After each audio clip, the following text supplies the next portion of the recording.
Hello, lads and ladies, and welcome back for another video, another stream. Sunday, the 14th of September, just 8 days away from autumn beginning.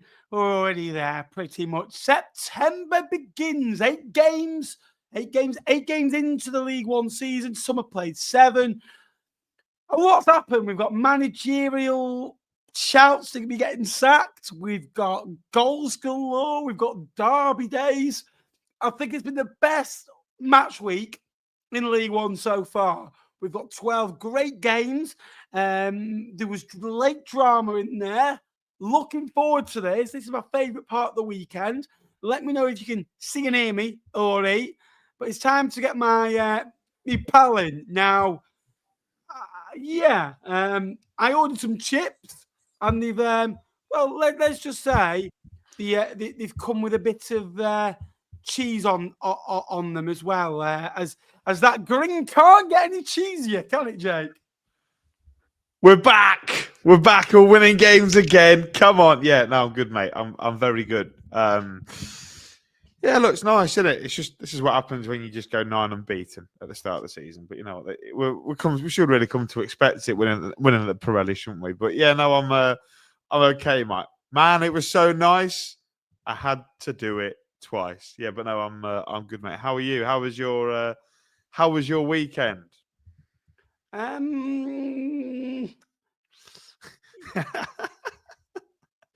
was you? I think your favourite part of the weekend was last night on FaceTime when we were trying to get David into the 45 seconds it's taken. Hey? Go on, carry on. I think that was your favourite part of the weekend. Yeah. Oh, Dan's just rocked up. Hello, Dan. Yeah, so on Friday I did an ultra marathon, right? And when I say this now, right? Yeah.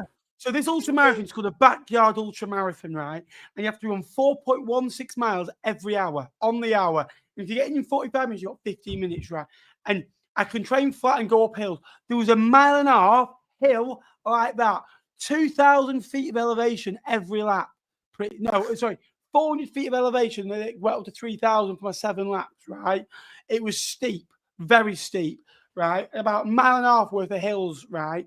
So get to the top, then you're coming in down in mud, feel like I'm going to literally fall over and hit my head. That's how bad it was. So I do 30 miles of that, then I call it a day. I go to the game yesterday, and this is not a League Two show. We've got 1.5 points a game. We've got 12 points after 8 games. I'm absolutely seething yesterday. I'm going to be honest with you. I'm falling out of love with my football club.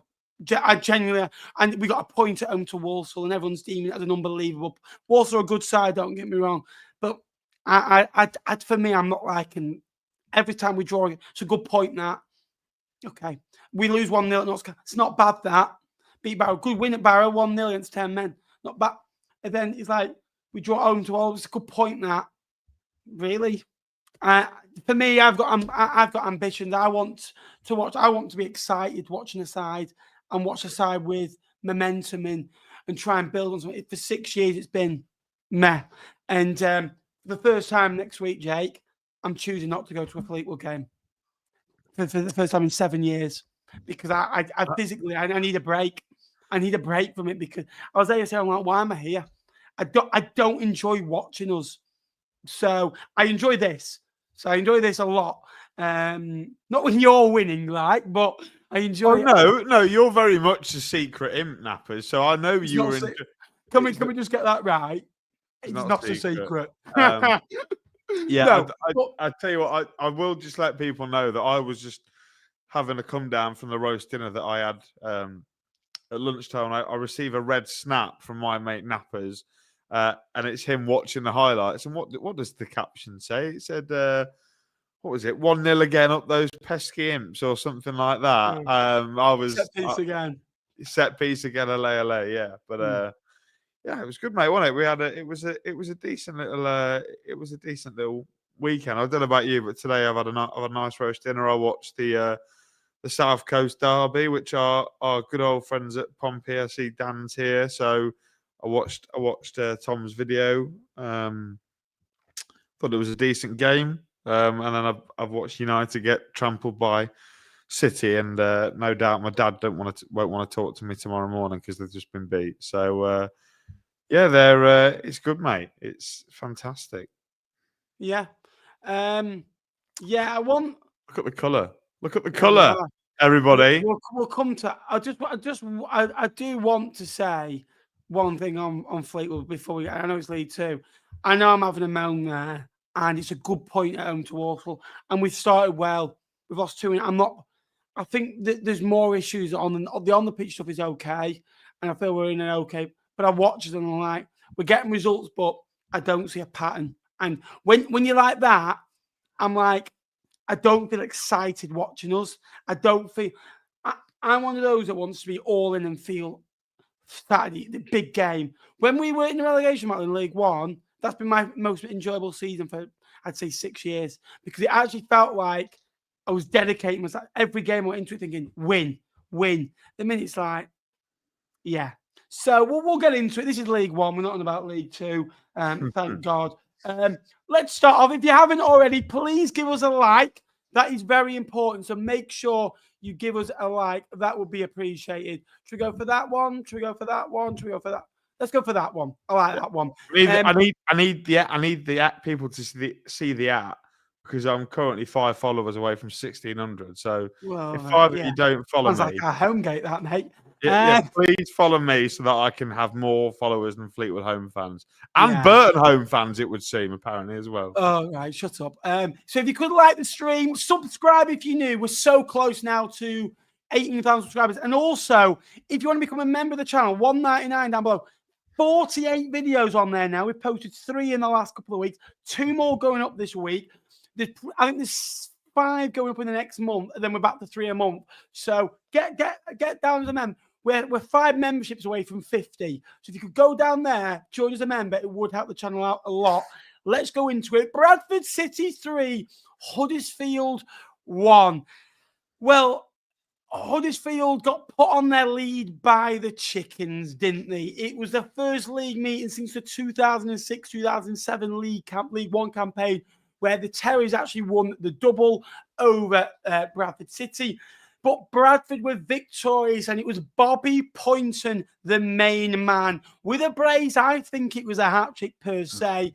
I don't know if it's gone down yet as a Bobby Poynton goal, but Josh Nerfield was excellent yesterday. The first goal for Bradford was outstanding.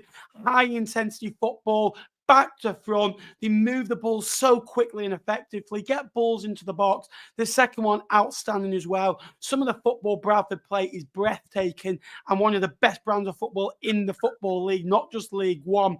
Graham Alexander's got them rocking. They've won 4 home games against Wycombe, Luton, Wimbledon, and now Huddersfield. Huddersfield have got a big problem. Away from home, first off, and against bees. They don't like bees. Not bees like they're buzz, mate. That's why. It's because they're buzz. Because they're buzz. Like Bradford. Well, I don't like bees. God help them if they have to play Brentford. Goodness or Barnet. But Brentford are the bees, aren't they? Yeah. Well, they don't like Blackpool. Conceded 3 away and lost. Barnsley conceded 3 and lost. And Bradford. Can we become Blinken then? Blinken City. Yeah. Sean Rowan in last Sorensen. You wait till they turn up to Burton. Burton will be nil, Huddersfield Town 3. Yeah. So Bradford City, though, we talk about home form and we talk about Valley Parade, and they've been outstanding there. 17 of their last 19 home games since December has turned into a winning victory. 17 out of 19. They picked up 52 points from 57 available, which is outstanding since the 14th of December. Bobby Poynton was outstanding. It's his first brace or more in the Football League. I think Bobby Poynton is the most sellable asset and sought-out asset in League One. I think Keeler Dunn, for what he'll do for now and the next year. Bobby Poynton's 21. I think he's contracted till 2027, and I believe he's got an option at Bradford till 2028. He's a Bradford-born lad. He's had loads of loan spells in and around Bradford local non-league clubs, and it's so good to see him thriving. He's a home player, and what I mean by that is he thrives when Bradford City are at home. I feel like when they're getting at it, When they're away from home, he's maybe not as well suited. But in the home games, he's been absolutely outstanding. Both these sides have scored a lot of goals this year. They've actually scored Huddersfield 15, Bradford 14.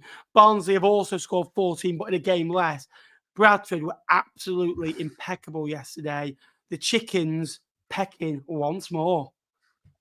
Yes, they were amazing. But No, there's no but. There's no but. You're praising the attacking output and the attacking fluidity of Bradford. I want to praise the defenders because they've not. Everyone's been talking about Will Swan, been talking about Neufeld, been talking about Bobby Poynton, like you mentioned, who, by the way, did score a hat-trick on the weekend. It should definitely go down as a point and goal. I'm sure Josh Neufeld probably don't want to give it up, but definitely should go down as a point and goal. I want to give props to the defenders, Ben, because I thought they were brilliant yesterday. Pennington, Baldwin, and Ibu Toure. Toure, not traditionally a left centre back either. Obviously, we've seen him. Well, you'd have seen him Salford. You'd have seen him at Stockport, predominantly play left back in the back four. Never really saw him play that left centre back position. But I thought they were brilliant because Huddersfield, Ben, to be fair, did start the game the better of the two teams. They did start the better. I think they had, what was it, like 5 or 6 corners in the first couple of minutes or so. They were they hit the bar as well. Joey Taylor hit the bar, but they defended really well, and that gave them a platform to build on. It's such a cliche in football, but it really did. That defence allowed Bradford to go and beg your pardon, to go and win the game. And when you've got the creativity of a player like Bobby Poynton in the team, who at the minute is just playing his best football, like you say, one of the biggest assets in the league, only young. I think it will mean a lot to Bradford fans that he's one of their own, come through the ranks, and to do it against Huddersfield, there's no better team. Maybe Leeds United, Bradford fans would rather you do it against. So, yeah, I just wanted to give a props to the defence and Sam Walker, because they've been the backbone in which this really good start to the season and has been formed on. But still, a very, very good win. And we said this about Huddersfield last week, Ben, didn't we?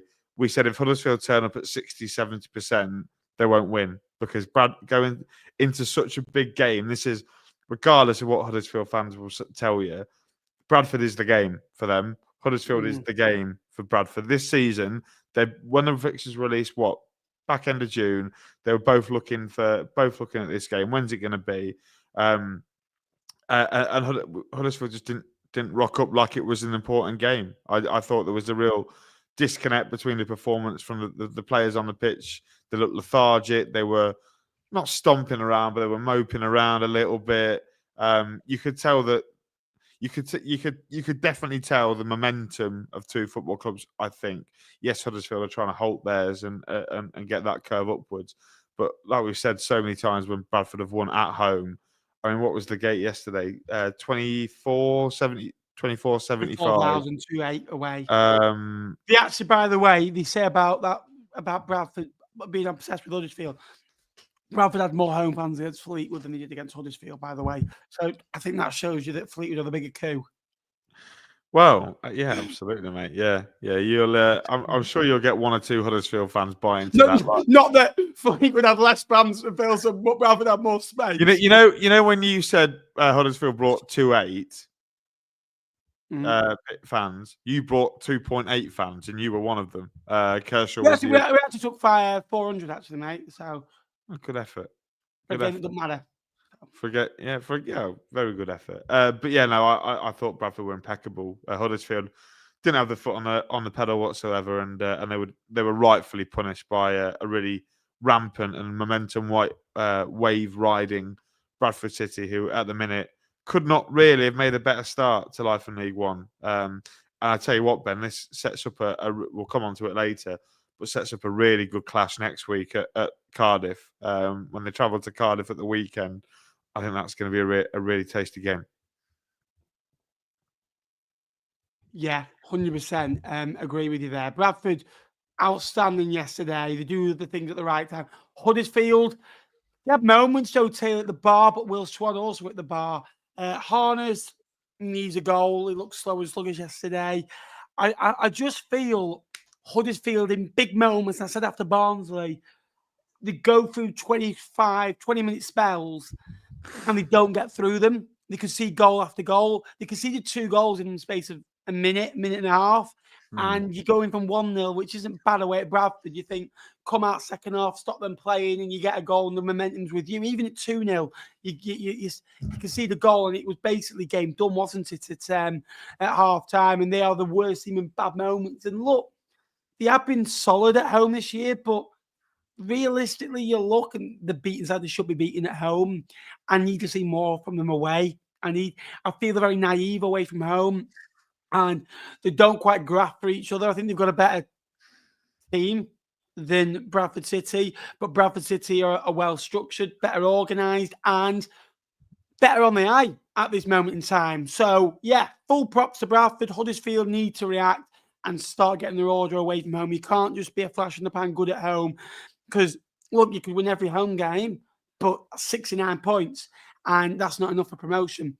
If you want to go and get up promoted automatically, you need to pretty much go and get 50-odd points at home. If you have 18 victories at home, you get 54 points from that alone. You probably need to go and get another 40-odd away. You need to go and that's how good you need to be to go and get promoted.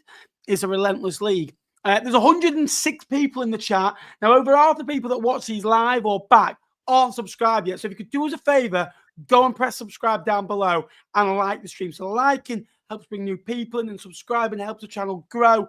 That'd be appreciated. We have gone to COD Vlogs still, but Ben Knapman, the FOs are using him and the channel banner, so we've got a bit of both. We can't get rid of COD Vlogs. It just can't happen, can it? It can. Luton Town 2, Plymouth 3. Plymouth goalkeeper Luca Ashby-Hammond did something yesterday. He made 7 big saves in the game, actually, which actually took 5 big saves in the game. It took him above George Wickens in the most saves in League One. Not GG. He made some good saves yesterday. Plymouth record back-to-back victories for the first time this season. Scored 7 now in the last 2 games. Luton now alternated in the last 7 of loss, win, loss, win, loss, win, loss. They need to curve that pattern a little bit. They're getting a bit Pete Wild for me. Not next week, they don't. Just continue losing, please, Luton. Yeah. It was a mad game, really, when you think about it. When you look through it, I watched the extended highlights, 15 minutes or so extended highlights. Some people get mad on me that I can't watch every single game. Look, if I watched every single game from 5 o'clock yesterday, I'd still be here now watching the games, not sleeping. Luton had 22 shots compared to Plymouth 6, 7 on target compared to Plymouth 3. Plymouth scored with every shot on target. That wasn't going the way early in the year. Started off really well. Sonola getting the goal, and then Jerry Yates penalty kick, up and running. Bradley Ibrahim getting a goal 2-1 just before the break. Naki Wells scoring his penalty, 2 penalty kicks for Luton. The first one, Brendan Wirradu gives away. There's an eye elbow. I think it's another one. Yeah, he keeps giving away penalties these days, Brendan Wirradu. And then Joe Edwards gets sent off for a crunch of a tackle, and you're thinking, Luton are going to go and win this. Plymouth naive, away from home, hostile atmosphere. Bradley Ibrahim scores one of the most comical goals you'll ever see. It just kind of deflects off him and goes in. And Luton do, to be fair, second half, throw the kitchen sink at Plymouth. 15 shots to 2, 4 on target to 1. It was a proper League One away win. Plymouth have now got 9 points on the board and find a way to win. Is this the start of the Clevolution? Well, he also got sent off yesterday, didn't he, Tom Cleverley? Yeah, they all get sent off. Him and Edwards getting sent off. Yeah. To be fair, I thought I can't say it properly. I think this was a real coming of age performance from a lot of players in a Plymouth Argyle shirt.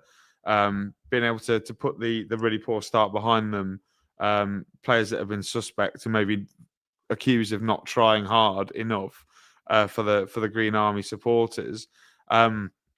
Mainly talking about Sorinola and Ibrahim, the 2 goal scorers. Sorinola is someone that I think he's had a lot of stick since coming back into Plymouth. I think he was pretty decent for MK Dons, wasn't he, at this level? But since coming to Plymouth Argyle, maybe not stepped up as much as he did, but he was outstanding yesterday. Bradley Ibrahim The attention's mainly been with Boateng, isn't it, in midfield?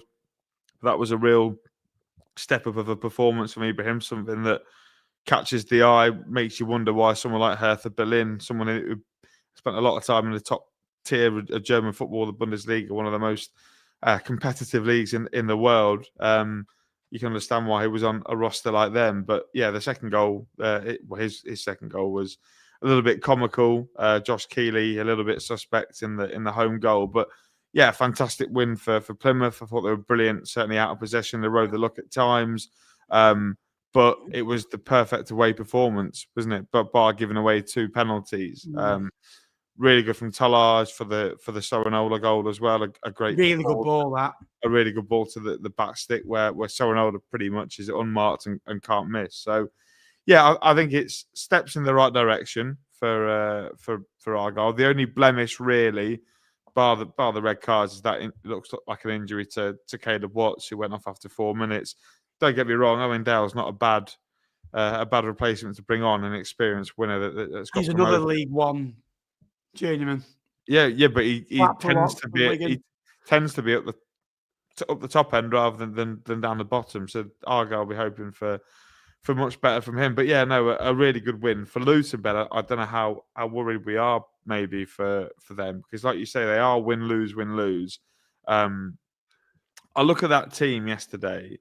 And I think it's a good team.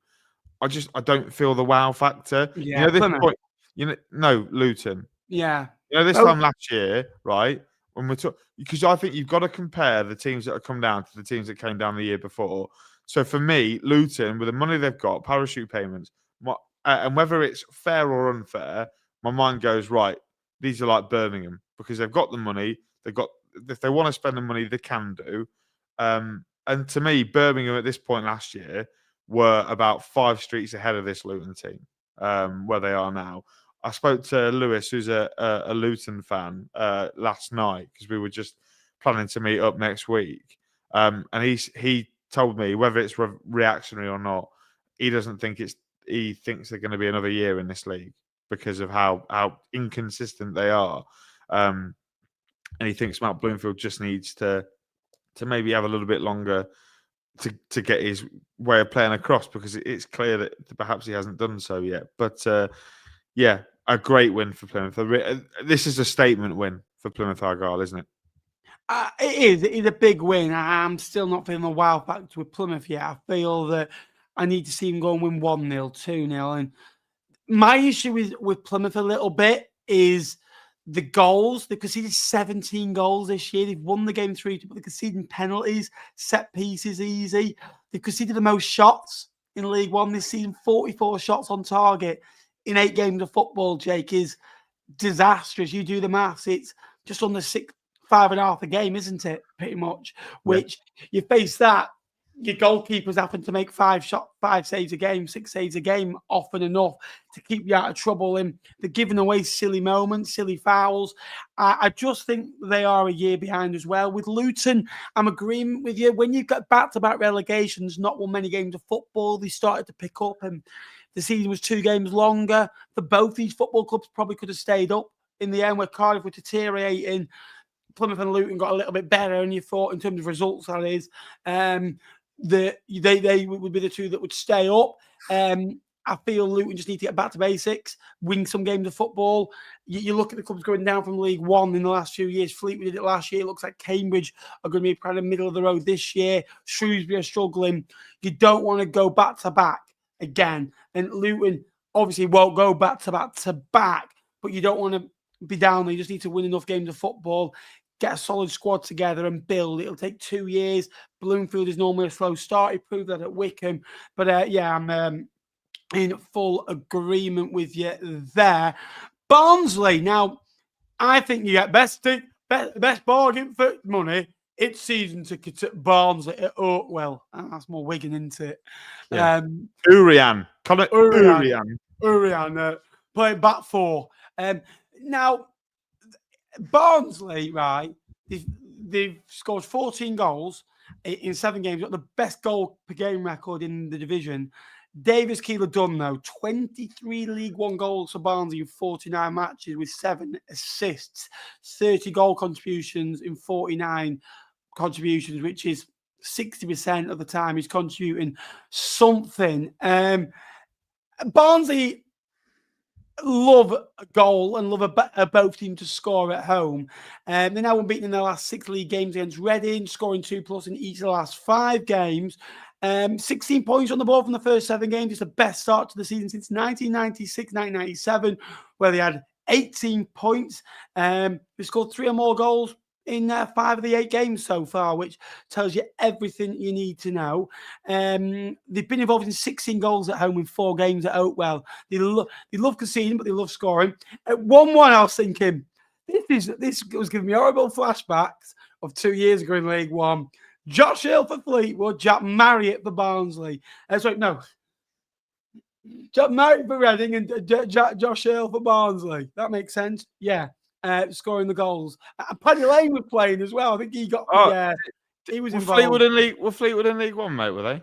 Yeah, that went well. You should have mentioned that. That went well, didn't it? It's been a good start for Conor Horan at Barnsley. He's gone to a different way, a different style, a different way of playing.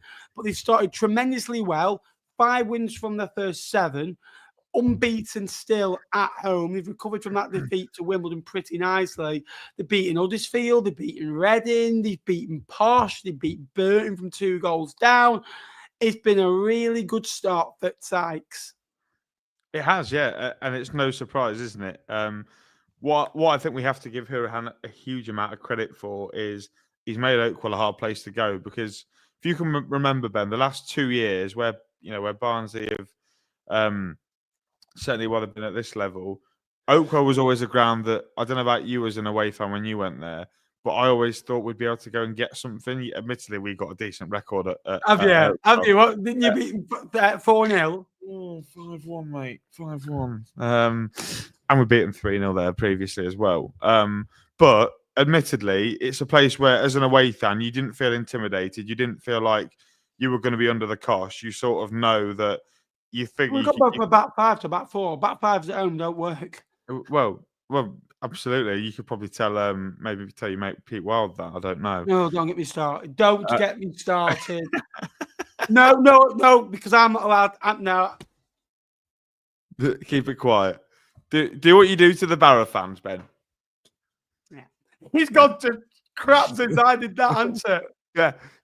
Yeah, that's your fault, Ben. The rubbishness at Fleetwood, but yeah, he's made Oakwell a hard place to go. You're going to be under the cosh. They've got attacking players in the team. Obviously, reverting to that 4-2-3-1 shape, you incidentally put more attackers in the team. I think when you put more attackers around someone like Davis Keeler Dunn, who can lay it on a plate for anyone, I think you're bound to be scoring more goals. McGoldrick and Vickers are the ones that are profiting at the moment. Obviously, Vickers getting an assist, but Adam Phillips, you allow him to play slightly further up the pitch as well, because recently he's had to sort of play alongside Luca Connell in that 4-3-3, famously the best midfield that League One's ever seen, according to one of my friends that's just about to open a water bottle. A really... I don't know why I've got it out for you tonight, Nappers. I apologise. I shouldn't do, but I'm not in a good way. No, I know. I shouldn't have done that. That was a cheap shot. I apologise. What? That's not being nice to you. Yeah, I know. Horrible to me. Yeah, I know. It's role reversal, isn't it? So yeah, I thought that was coming. But yeah, it's no coincidence when you put players, further up the pitch, you're gonna get better out of them. My worry about this, Ben, for Barnsley, and I think it's great at the minute. Horan is playing really good football. When they get some injuries, because ultimately across the season you are going to get injuries. When you take out Vickers, Keeler Dunn, McGoldrick, and Phillips, you're looking at Reyes Cleary to step in, Faruja that's come from Shamrock Island, Shamrock Rovers in Ireland, which is a step down. I'm not sure what it is with you and accents tonight, but I wouldn't pay you to be an impressionist at my wedding. How about that? Yeah, they've not got. You know what's funny about that? Oh, You at a wedding. wedding. Yeah. Clever. Yeah. I thought you might do that. But yeah, no, I just think that when they've got Jallo to come back, obviously, but I think maybe if they pick up a key injury, maybe say to him a Goldrick or maybe even worse to Keela Dunn, then I think the output is probably gonna tail off a little bit. Reading, Ben, I don't know how we can talk. I don't know what we want to talk about with Reading because as much as we praise Barnsley, I thought they were decent yesterday. They were in a game. Lewis Wing, I think he's a really tidy footballer. But I look at that team that played yesterday, and for me, I just don't think they did enough in the transfer window. I don't get me wrong, the signings that they did make, very good. Kamari Doyle, Paddy Lane, Paddy O'Connor, Jack Marriott's a decent centre forward. They kept Wing, they kept Savage, brought in Finley Burns, Matty Jacob as well. Good players. But I just look at that team and go, that's the team that's not going to challenge for the top six, in my opinion. I don't think they're good enough. I don't think they've got the depth. And I do worry for Reading if their aim is to finish in that top six. But yeah, where do you stand on Reading, Ben? Because I know you like Barnsley, but what's your take on Reading? I think Barnsley are okay. I think Barnsley are definitely one to watch, and I think they're playing football the way they want to, and it's more suited to them now. I am agreeing with you in terms of squad depth. It is poor. I think Young and Navy was outstanding on loan at Oldham last year, one of the best players in that league. But I am with you on depth. Yesterday, I don't think there was an attacking player on the bench looking at. Oh, there was. Cleary's an attack, and Ferrugia technically is a wide player. Ferrugia, I was waiting for you to help me out with that again. No, I am agreeing with you. Keela Dunn is massive for them. I think he's the most influential player in the league, most goals in the league since he's come into the league with Barnsley. Reading are a good team of good players. They're not a good team. And you look through it, Marriott, experienced play at this level. Great goal yesterday. The goalkeeper for Barnsley, Cooper, just comes out and makes an absolute mess of it. And Marriott just takes a good finish. It's the type of finish that you practice in training, don't you, from those types of angles. Paddy Lane's a good player. Lewis Wing, Elliott, Savage, good players. Burns at the back. They've got a good team. I don't think they're well coached. They rely on moments. Yesterday it was a mistake and a real bit of quality with 20 minutes to go. Good finish into the corner. I just feel that they rely on a wonder goal too often, and I don't really see what they're doing. Look, got some good results with Bolton and Wycombe. To be fair to them, away from home, yes, they are yet to win away from home, but they've not been kind of losing games of football away from home. They've been in games, in fairness to them. But yeah, I'm not a massive fan of Reading this year. So, I mean, you're doing a TikTok later, aren't you? Not to ruin it, but about managers that I don't know if I'm ruining. Oh, it's already out. It's already out. I'm not put him in. I'll be honest with you. I thought he was one that I recommended straight away, wasn't he? I think. And with Ruben Sellers being out of work again, I wouldn't be massively surprised if Reading backed themselves to get Ruben Sellers back. I really wouldn't. I just feel that, a bit like Burton, which we'll come to, they had an aim. They had a short aim of getting the owner out. The football was second nature. The football was cared about, but what was more focused on was the ownership. Yeah, it was in the back of the mind, wasn't it? The football, anything that they did positive was good.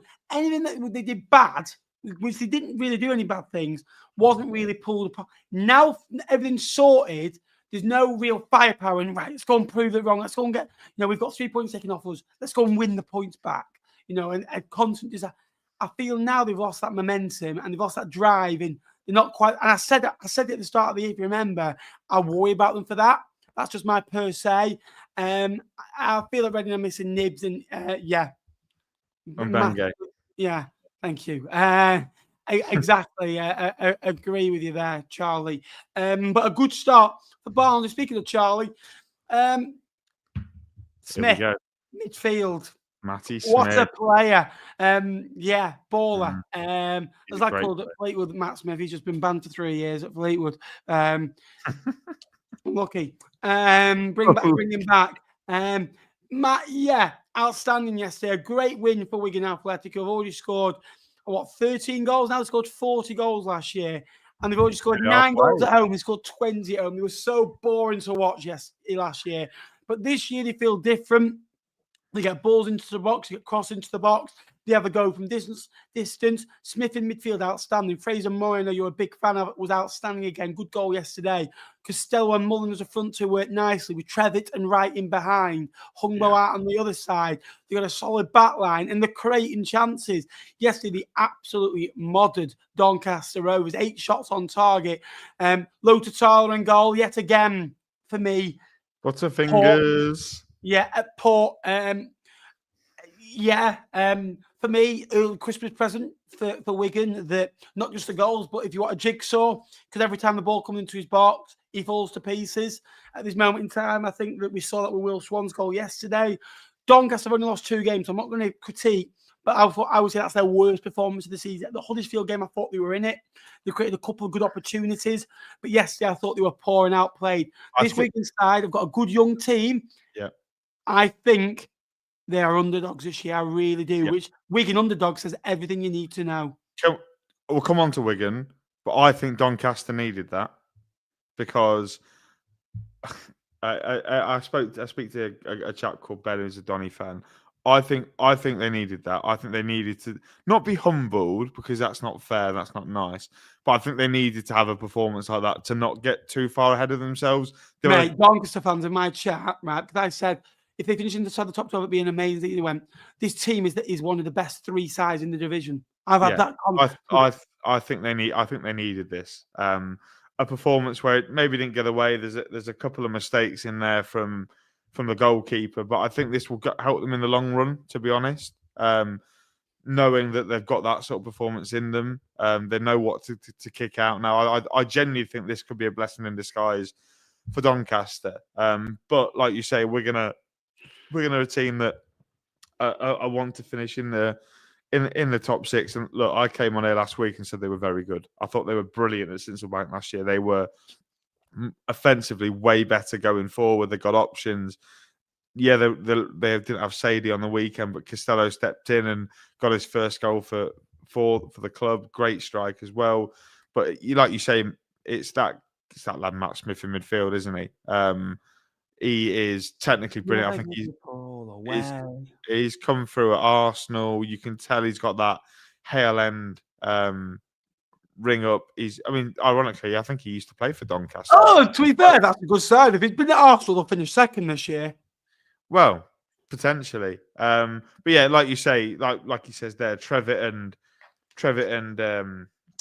Trevitt just allows him to, and Callum Wright just allow Matt Smith to dictate, and that's what he does best.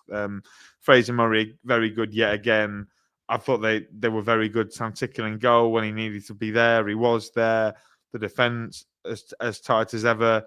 That's without Jason Kerr, who's a really big player for this Wigan team. To be without him, Hungbo, I think he had a much better game. I thought I was criticising him last week. I thought he was very lightweight, but he put some really good balls into the box for Costello and Mullen to attack. But yeah, this Wigan team are a serious side. I think they're going to be. I think for every team that think that 6th spot can be theirs, I think Wigan Athletic are going to be a problem this year. Going forward, they're brilliant. And do you know what? Do you know what the most impressive thing about it, Ben, is? I think they needed a transition from last year. They needed to be better offensively. We know that. They've done that, and they've stayed nearly as watertight as what they were. That's the impressive thing, because often when you try and create better output, you're often giving, you're taking some from one place and you're giving it, or you're taking it from another and getting it somewhere else. What Ryan Lowe deserves a huge amount, what he commands respect for, is he's kept them watertight, and I think it helps the consistency in having a really top goalkeeper. But yeah, seriously impressed by this Wigan team. I agree with you. I think that Sean Maloney did a solid job first year. Last year, he got results, but bored me with it, like Stevenage did a little bit. And both those sides have improved. I think with Ryan Lowe, and I'm not going to stereotype here, but I think it is because I listened to Barton for 3 years. When you were Schumacher's the same. When you've got a Scouse manager, there's something about them, and obviously those 3 are all very close. You sit up and listen.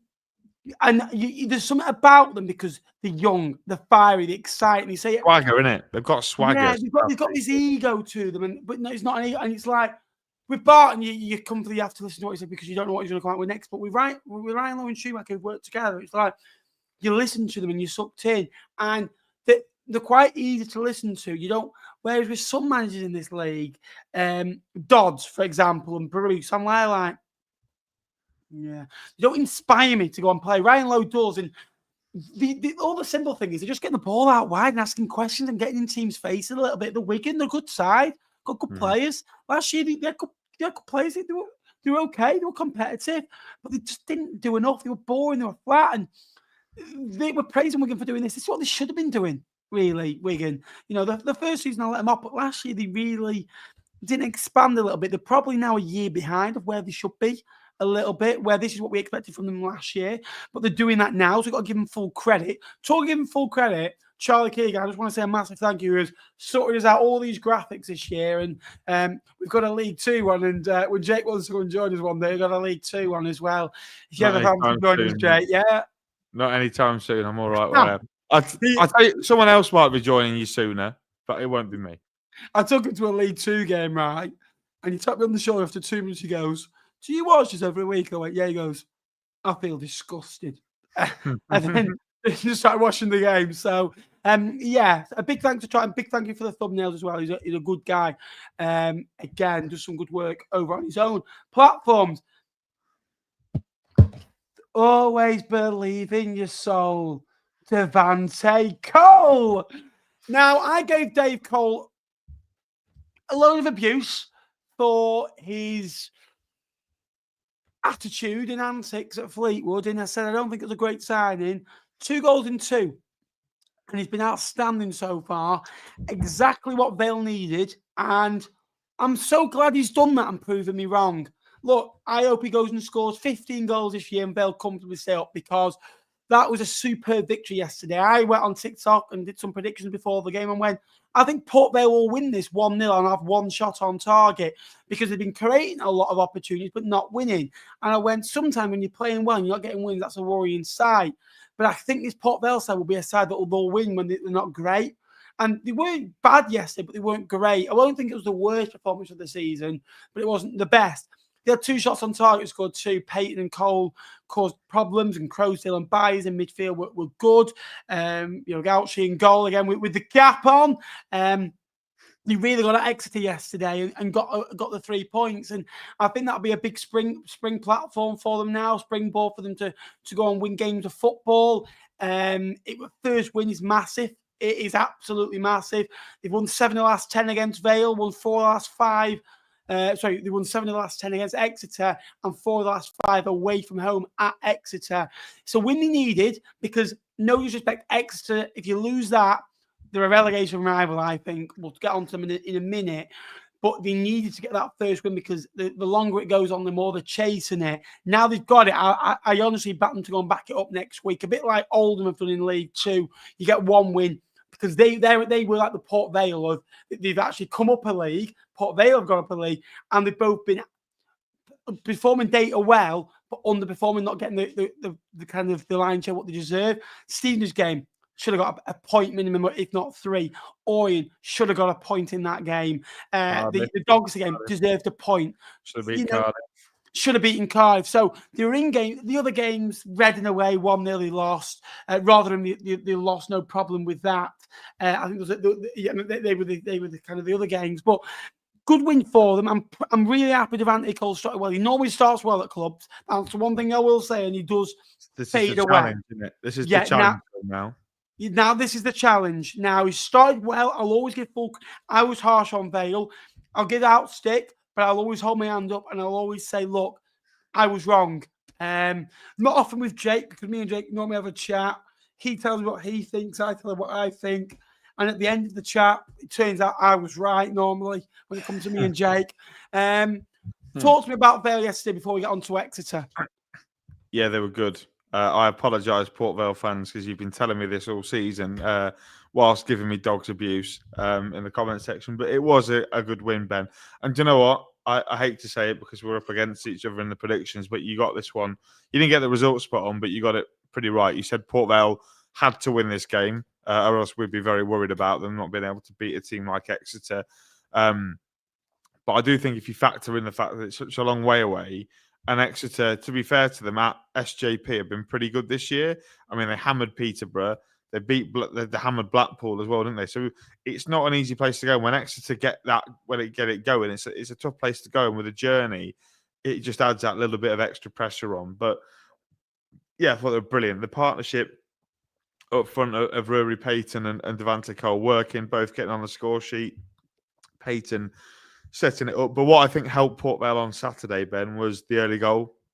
How many times can an early goal just settle your nerves down? Certainly when you're chasing that first win of the season and you get it against a team that haven't been great alongside yourselves in Exeter, but you get that early goal and you settle the nerves, and it allows, like you said there, it builds, like we said with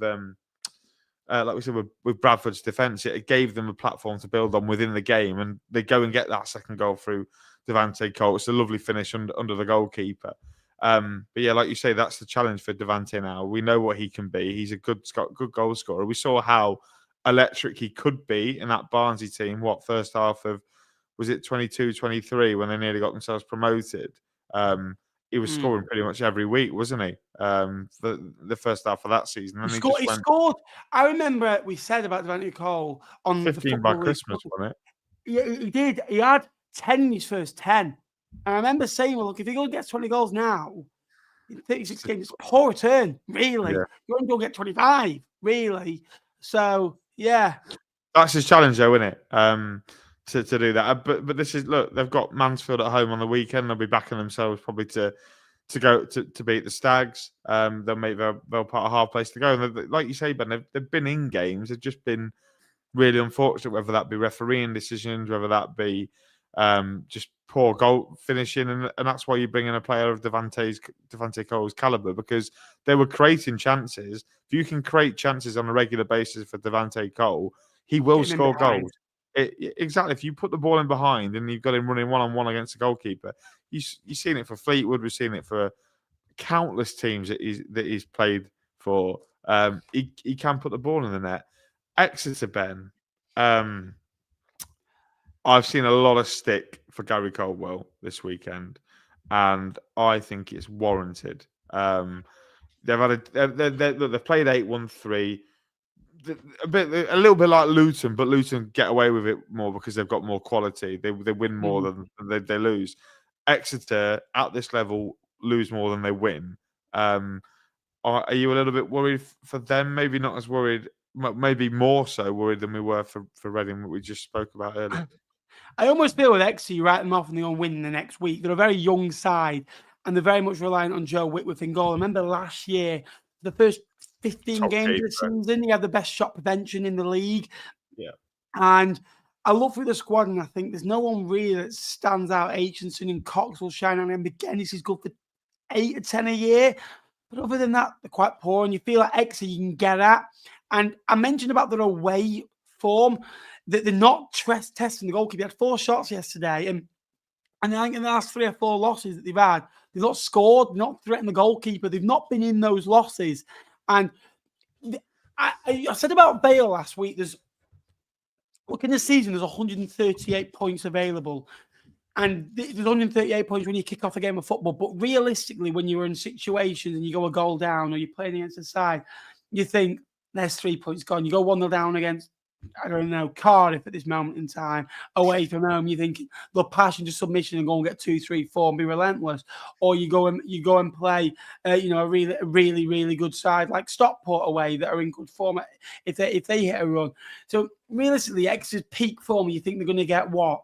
70, 80 points from the maximum that you think they can get from the games that they're good in and in the games, because they're going to have some sinkers where they're losing 3 or 4-0. They can't, but at 1-0 they can still chase a point. The Rotherham game were 1-0. We didn't look like scoring. The 2-0 at Northampton after 18 minutes. The 2-1 to Mansfield at home, poor. And that's the issue. There's too much drop. The Doncaster game, they don't get a point because they see the late penalty. And it's often, you look at it, they also Doncaster, they beat Blackpool, good result. They lose to Mansfield, but they beat Wycombe. You lose to Exeter, but they beat Peterborough, which is good. You're bouncing back. He always seems to find a win from somewhere. And he goes through this spell, Gary Caldwell, a lot of the time where he'll go for a spell of not winning for 15 matches, which is you cannot do. It's a third of the season. Or if you pick up, I don't know, 10 points from a possible 20. Mansfield went from 8th, really good last year. I think they won something like 2 in 21 games. And and Mansfield also win a relegation back, and luckily they have that head start. I don't feel like Exeter have got that quality now. They've got some massive. They've got Huddersfield to come at home. They've got to go away at Lincoln.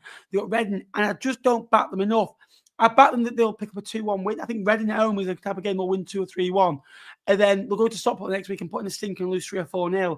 And I just feel sometimes he's been there for 3 years now. It's the same cycle every year. And the messages get a bit boring. It's the fan owned and they're restricted what they can do. They've got to run this. Messages get restricted a little bit and they get a little bit the same method. I think Gary Bell is struggling with that at Burton when it's going again and going. It's hard. It's very.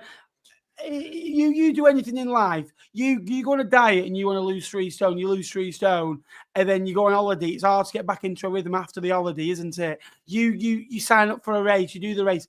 You're not training as hard after the race. You know, it's anything. You have a goal. You hit it. Your mind goes off it a little bit. I wanted to do 7 laps the other day. The thingy. As soon as I got 7 laps, I had no intention of doing an 8 because I was tired and realistically, I'd done what I had to get past the distance I got. I feel like I've reached that stage with Gary Caldwell. Overall, I think he's done a good job there. His football is stale, and I hate saying his football has to win. And people pick me up on that about Graham Alexander. Any style football has to win. You can play passing style football, you got to win. You can play an attack, you can play handball. If it loses, you criticise. So I'm not going to bring that up, but I just feel with him, I'm a bit like, meh, a little bit, if I'm honest with you. He's a good guy, he's still a young coach, and he's still got, 300 games in management under his belt. I don't know with Exeter. I think they're very, very poor. I called Northampton the worst team in the league a few weeks ago, and that was hasty, that was rash, and an apology, which I'll get to. But I worry for Exeter, Jake. Yeah, I completely agree, Ben. On literally every point that you've said, there's a reason why I think most pundits, I don't feel well. Why most pundits put Exeter to go down, but yeah, lackluster away from home. I wouldn't trust Exeter. Cue them going on a crazy unbeaten streak away from home. But yeah, no, I completely agree with everything you said. By the way, what are we now? 52 minutes in. 1 game, to go. 2 games, 3. 2 hours live again. Games, 5 games, 6. Yeah, we've still got Lincoln to do. By the way, I've checked our last 2 lives. The last one, but one, we did 1 hour 37. The next one was 1 hour 38. So tonight, I think we go for 1 hour 39, and we just work our way up to the end of the season. So yeah, what we work our way when we're in 20 years' time. We could be at 1 hour 38, and all of a sudden we've got 2 games left to cover and go. Yeah, 1-1. Yeah. Burton Lincoln. Yeah. 81 in the chat. If you haven't already, please subscribe. We're 188 away from 18,000 subscribers. Let's see some movement. Subscribe, like the stream, and that'll be very much appreciated. And keep your thoughts coming in the chat. Peterborough 2, Wycombe 1, Dodds in trouble, Jake. Yeah. Who do you want to go to first? Should we go Peterborough first, or should we go Wycombe first? Let's do Peterborough first. Peterborough have ended a 14 game streak without a win. This is their first victory. They last won a League One game prior to this, 165 days prior to this win, and 175 days prior at home. Who was the last team they beat in League One, Jake? Oh. I'll give you a clue. It was 4-3 away. Crawley. Creepy Crawley. Yes, you're right. There. It was the night of Abraham Ado. It was as well. Wycombe again went to Peterborough in a sorry state, but Peterborough with their first win of the League One season, they're up and running. They're still bottom of the league. They've scored now 6 goals and conceded 15, but has 4 points in the last 4 after losing the first 4, and positive signs for Posh. Yeah, there were positive signs last weekend. I know they lost to Huddersfield, but they really gave them a game at home. But yeah, more positives. I mean, the first goal was a wonderful finish, isn't it, from Gar? But you can expect that from an international footballer. I think he's played a hefty number of appearances for the New Zealand national team, but a great finish. And Jimmy J. Morgan, Ben, I mean, you would have seen him up front last year. I'm guessing when he was at Gillingham on loan from Chelsea, whether he played for Gills against Fleetwood, I don't know. But I don't think he scored many for Gillingham in the back. Well, I don't think Gillingham scored many goals last year at all. So signing a striker that played for Gillingham over the last 4 years maybe sounds quite horrific. But yeah, he anticipated the ball coming back off Van Sass, or whatever his name is. Yeah, it is Van Sass, isn't it? Yeah, I thought I got it right. Anticipates it really well and puts it in the roof of the net. Much more positive from Peterborough. What I like about them yesterday was they're just able to get up the pitch a lot more. The presence of having someone like Harry Leonard up front just takes the pressure off that defence a little bit. I thought back three were very good. Tom Lees, George Nevitt. Again, he's stepped up in recent weeks, a real player. And he's only 19 years of age, Ben. He's someone that Posh fans will have to persevere with, but is a very, very good young player. Tom O'Connor comes in with Mendy. They know each other's games. Similar to maybe you compare it to maybe Sonny Bradley and Adam Reach at Lincoln. They were together last year, been together before. They know each other's games really well. Tom O'Connor, really good acquisition for Peterborough. And Peter Kioso, you know what Peter Kioso is like, certainly in a Peterborough shirt. So, yeah, I think it just allows them to get up the pitch more. They've got more legs in midfield with Brandon Keller and Gar, but they don't have to get through the entire workload now. I think you previously saw in some games Brandon Keller running pretty much covering every blade of grass to just try and do the job of three midfielders. It helps having Collins in there as the sitter and Garbutt and Keller there as the more advanced. And they've got players on the bench, Ben, who are coming on and making a difference. You know, the likes of Kian Hayes, who isn't a wing back, but is still very dangerous going forward. Gustav Lindgren has looked better. Never, ever remind me of him at wing back. Oh my Christ! Played wing back away at Bolton, right? A couple of years ago, we were 3-0 down, and all the goals came on his side. 3-0 down after half an hour. Victor Adebayo scored that trick. Yeah, well, the thing is, they've got players like Lolos and Kirill Lisby to come on as well. So, yeah, that's a big win. I'm glad that Peterborough got their first win of League One, because I was devastated. I know what's coming in a couple of weeks, which I don't think is going to be fun. But yeah, no, a good win for Peterborough. Wycombe, Ben, Mike Dodds. I'm sure you've got the stats to back it up. But Broome, it was Broome's final Wycombe game for a long time before he's set to go travelling. And well, I had a conversation with him last night, and he is not a big fan of man like Mike Dodds. The football, turgid. I mean, what did he come out and say the other week? He said, we've got plan A, there's no plan B. Plan A just needs to get better.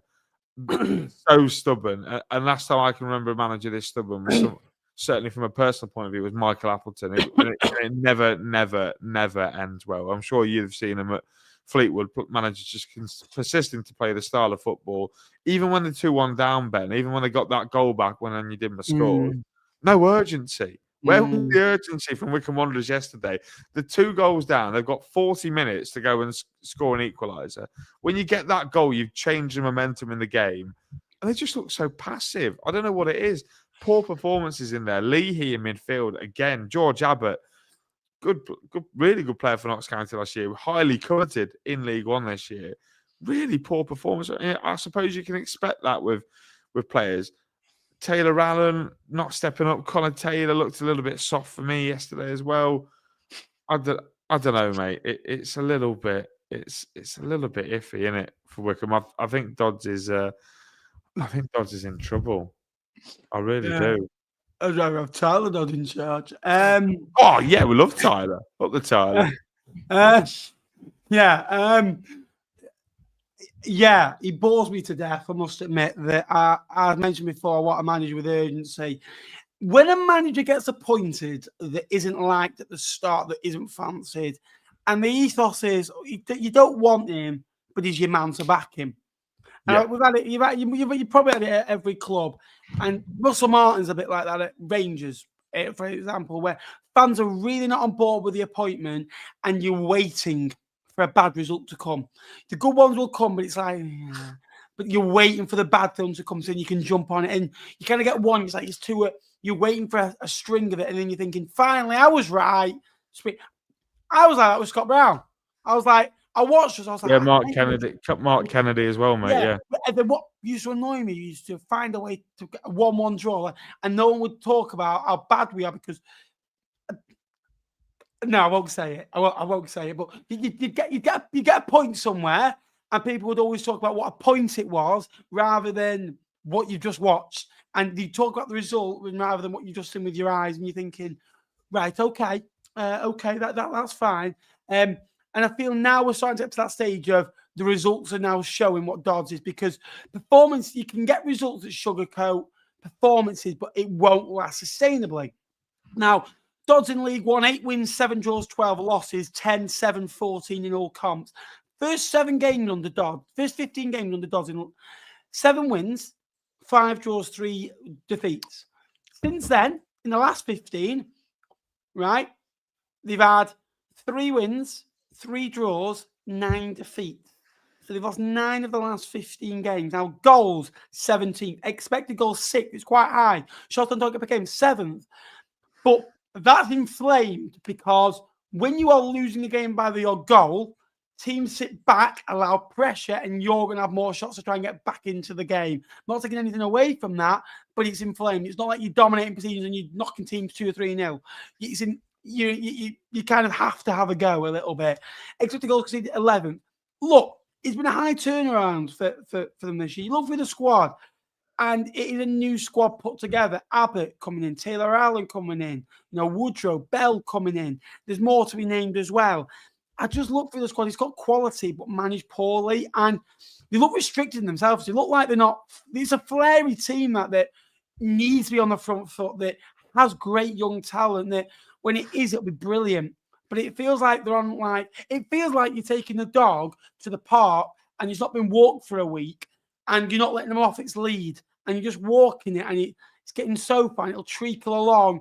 As soon as dog goes and the lead goes, Wycombe will go like that. As soon as you let the dog off its lead, and I come up with these mannerisms on the spot, by the way, this has just come to me, and it probably doesn't make any sense, but as soon as the dog is off the lead, bang, the dog's sodding off, isn't it? Let's be honest about it, where it needs to burn its energy off. And I feel like that's what Wycombe are at right now. He came in February where they were inflamed like that and buzzing, and he kind of brought the mentality down. He wasn't the type of manager to bring in and carry on a feel-good factor. He kind of is very much like this. And Mike Dodds, you just won £1 million, and he's like, oh, I'll go and get it on Wednesday. That's the Gary Bowyer thing. Yeah, that's the guy. All right, then. All right. He's honestly, he's the type of guy that will probably go to Nando's and order plainish. Do you know what I mean? And I've seen some dodgy Nando's orders over the last day or so. That's all I'll say. So, yeah, I'm worried for them. The one thing I will say is they've lost 5 games all by 1 goal. So they're in games, but I'm worried that they're not getting into them because they're in games because I don't think they're putting the handbrake on and going at teams and feeling like, oh, let's go and try and get back. For me, the mentality should be, let's try and get back in it. And if we lose 2-0, we lose 2-0. Still the same. I think that is the case rather than, they're only losing by the goal, they're unlucky. It's poor. It really is poor. Bear in mind, you've lost 5 of the first 5 of the first 8. How many games last year, Jake, do you think it took them to lose 5 games last year? Oh, they went on a ridiculously long unbeaten run at the start of the season. They weren't great at the start because lost the first. Bear in mind, lost the first 2 to Birmingham and Wrexham. I think they lost 5 games by maybe game week 22.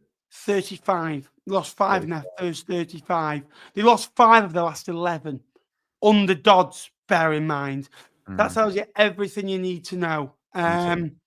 What do you think? Is it? I think that. Do you think he's? It's time, isn't it? Do you think he's more in trouble than Bruce?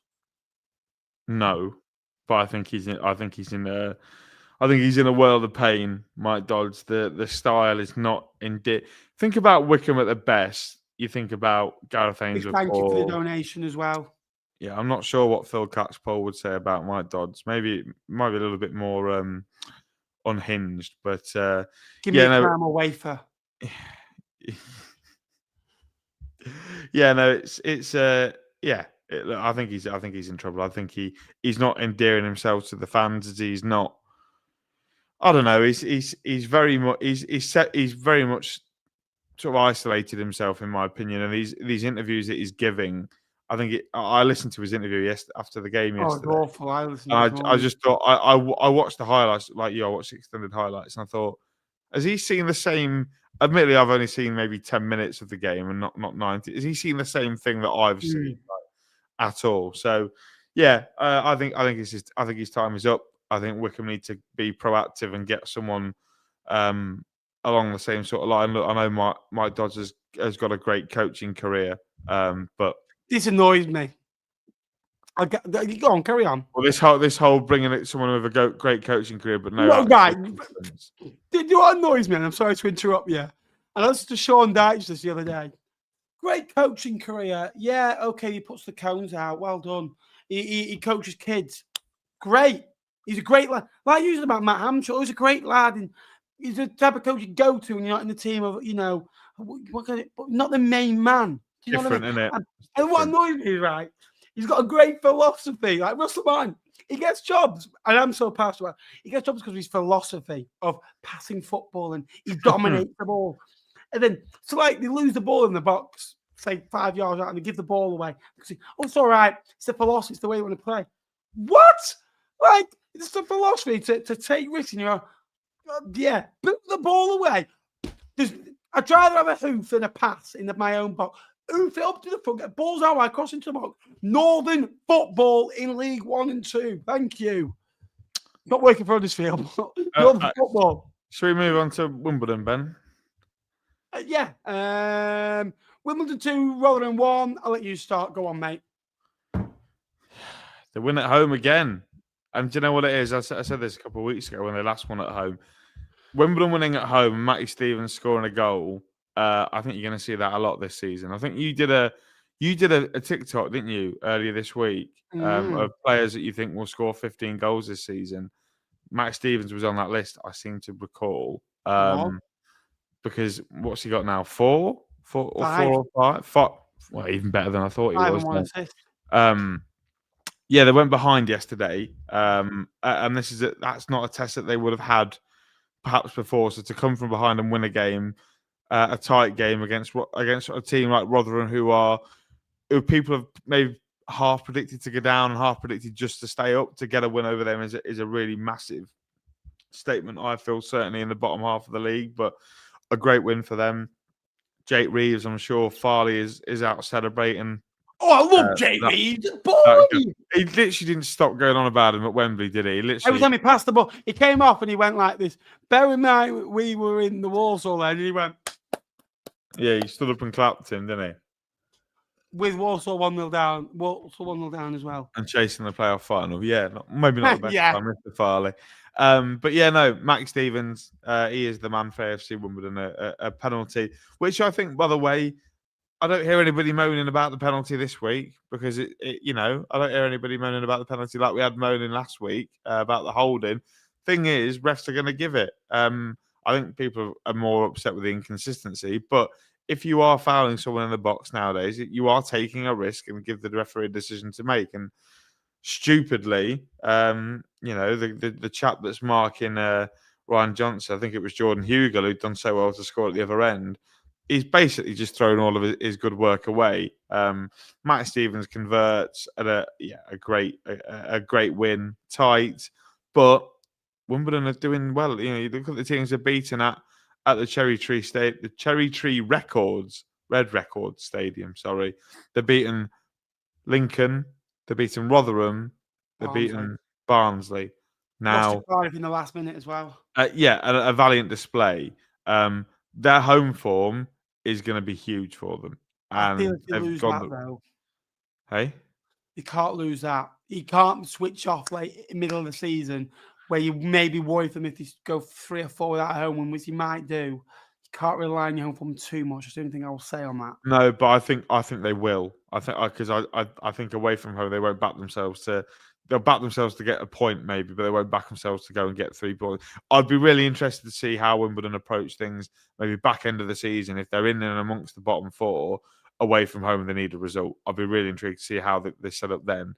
But yeah, no, a great win for Wimbledon. Yeah, agree with you there. Matt, I'm sure. I'm not sold. I'll be honest with you. I wasn't sold when he won. When he got in point, he won 3 in a row when he was caretaker. Yep. Since 3 wins in 12, I don't see a philosophy at Rotherham. I think they're a poor side. He beat an Exeter and Port Vale at home. Yeah, I think that Rotherham are one of those sides this year that are going to be probably a bit like Wigan and Stevenage were last year. Bottom 8, bottom 10.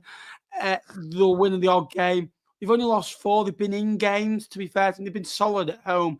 Away from home, though, they've lost all 4 away games. They only scored the first away goal yesterday. And away from home, they are absolutely appalling. They've won 7 of their last 73 games away from home as a football club, which is, quite frankly, embarrassing. I'm sure I think could be in a bit of trouble later down the line, but given a long-term deal and see where you want to go. They did with Paul Warm. Burton 0, Lincoln. Oh, can we do Blackpool first? Because I've just promised my mate Callum, who is watching, that he said, "Let me know when we're doing Blackpool." So I've just. Oh, you took the ticker off. Oh yeah, because I'm gonna have to change the running order because you're fucking changing it. You be the co-host, mate. Yeah, no, you be the host. Yeah, main character energy. You don't need to put it on. Just because you want to tee up this next game a bit more than you do. That's absolutely fine.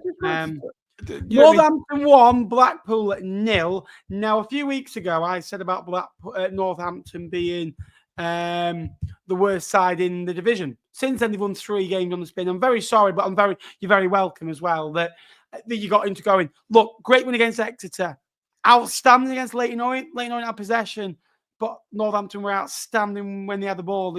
More shots, and better expected goals, better touch in the opposition third. We're just better. Yesterday wasn't great. Yesterday wasn't a great standard of football, but Northampton found a way of winning, fine margin football, and getting the 3 points. Cameron McGee, I think that was his first goal of the league season after he got 10 last year, 5 assists. A good win for them in the end. It was quite an even affair, but Northampton got the win. Solid point, 3 wins on the spin for Cobblers, Jake. Only 5 goals scored, which is testament they've won those games of football. For Blackpool, I'm concerned. They've got the second lowest expected goals in the division on 5.30. Blackpool have just won 1 of the first 7. They did this in 21-22 in the Championship. And Blackpool are one of 4 teams that have lost all 4 away matches this term. I see no progress, no unity, and I think Blackpool are a great team with great individuals, but they're not a good asset as a good team together. I think that they've got 11 players out there that are set up wrong, and it pains me. It don't pain me to see, but it frustrates me to see because it's not like it needs massive work. It just needs let lease. And you've got wingers at 4-4-2 that aren't defensive. 4-4-2 is a different formation to 4-3-3. As a 4-4-2, you're expected to sit in and they're playing attacking wingers out. They're playing a Honeyman out there who's not a winger and Bowler, who are flary players. Let's be honest about it. If I was Blackpool, I'd go 4-3-3. I'd put Honeyman in front of Morgan and Brown, and I'd Bowler up there with Taylor and Ennis. Or even if you want to mix it up, Bloxham wasn't even in the squad yesterday. Hampton's a left footer out there. You can put Banks either side. So there's wingers there. He's got about 6 wingers, and he's playing one of them. Like, what's he doing? Like, I just look at them and I think this. I don't know. I don't think whatever they're doing in training. I've heard his training methods haven't been great at Newcastle. But from Dwight Gale, he's not so I heard on the podcast. But I look at the squad and you think you could squad that. Like Casey was one of the best centre halves in the league last year. Looks shallow of himself. Hickway's experience. Danny Imo was outstanding in League 2 last year. Coulson's okay. Honeyman's a dog. He just runs after everything. But he's not a winger. He's not a winger. He's so plain and simple. I just think Bruce. I think Bruce. Honestly, I know Everett plays 3-5-2. I think Everett going into that football club is nailed on. He knows a football club. He's a club legend. I think that he'd get him playing decent football. He's got a good squad there. He's got a very, very good squad to inherit. And I think all he needs is just a new lease of life. I think Bruce is holding them back. Yeah, well, you know what? Ironically, what Callum said to me earlier was, it just doesn't look like the players are playing for Steve Bruce anymore. And we will give credit to Northampton because it would be unfair of us not to do so, wouldn't it, Ben? But yeah, I thought they were poor yesterday. Blackpool, like you said, you pretty much hit the nail on the head. They don't look like they're playing for Steve Bruce. They look like they're maybe not down in tools because that's a little bit unfair, but they're maybe looking to try and maybe force the Simon Sadler's hand a little bit.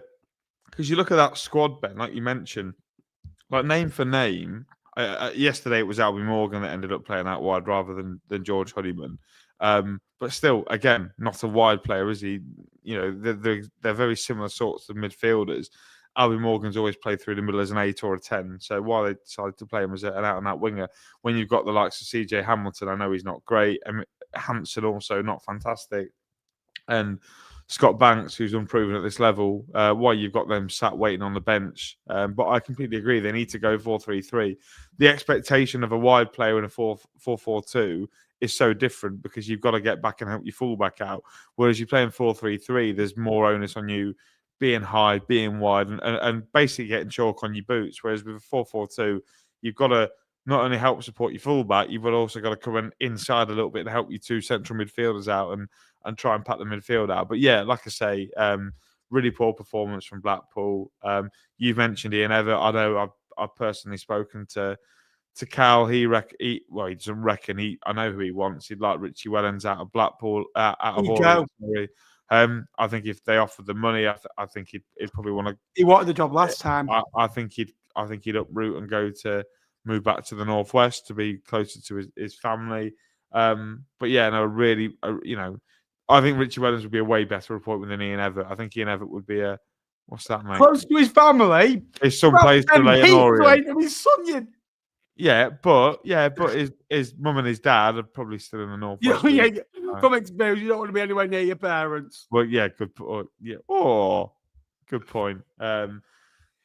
So look, it looks like Ian Everett might be the one that comes in. But yeah, I think Wellens would be the better appointment. I can't help. But are Blackpool gonna? I don't know how long Steve Bruce has got left on a contract. You have to pay him out. Whether they're going to be able to 2026. So he's got just this season. Then they might well pay him off then and let and try and bring in someone like a Richie Wellens if they can. So yeah, a fantastic. As much as we discredit Blackpool, of course, the credit must go to Northampton for proving us wrong. Ben, Kevin Nolan just gets it. He gets what it means what it means to be the Cobblers manager. If you've seen him at the end of the games over the last couple of weeks with his shoes off, celebrating the win, I think that's massively endeared him to the supporters. But they're starting to get a team fully fit again. They're starting to get the players come back. I think that's massively important. Terry Taylor's now back fit. They've got Cam McGeehan's now playing his best football. A nice finish for the goal yesterday. Tyrese Forner is available again. Guinness Walker as well is fantastic. So yeah, we're starting to see better. I mean, I don't know about you, Ben, but I sent you a TikTok this week. Do you remember of a Cobblers fan saying they had one of the what did he say? One of the best squads when fully fit in the league. I heavily disagreed by some stretch, but I do think they're definitely bottom. Underrated. They're definitely bottom six, underrated. I agree. Yeah. I was harsh on them, and I owe them an apology for that. And I think they will be okay. They're solid enough, but I still need to see. I don't think they're the complete package. I don't. Obviously, Northampton won't be for what they are, and they're happy for where they are. But yeah, good victory for them yesterday. One more thing on Bruce: he's lost as many as he's won. He's lost 21 in 50 odd games. For me, he came in. He got away with it last year because he came in mid-season. Came in after 2 games. Came in after 2 games of the season last year. Yeah. He had a full season pretty much. He had a window in January as well, and he's been backed heavily. And the setup is so wrong. It really is. And Blackpool are here again, where they're in the same situation as they always seem to find themselves. You can't keep finding seasons slow. And I think Bruce is now has to win games of football for the way he is. He's not winning those. He was well liked last year, and I thought at times he'd win 3 in a row, but he wouldn't. Again, there was so many drop-offs last year that I didn't like there as well. Burton 0, Lincoln 1, 6 wins in 7 in the league away at Burton. Well, you've won 7 out of the last 8, including Cup. That's what we do. George Wicken, second most saves in the league now. Talk to me about this one, Jakey Boo.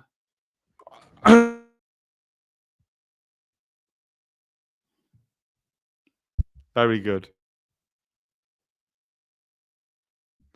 Do you mind? Mate, I can't hear you.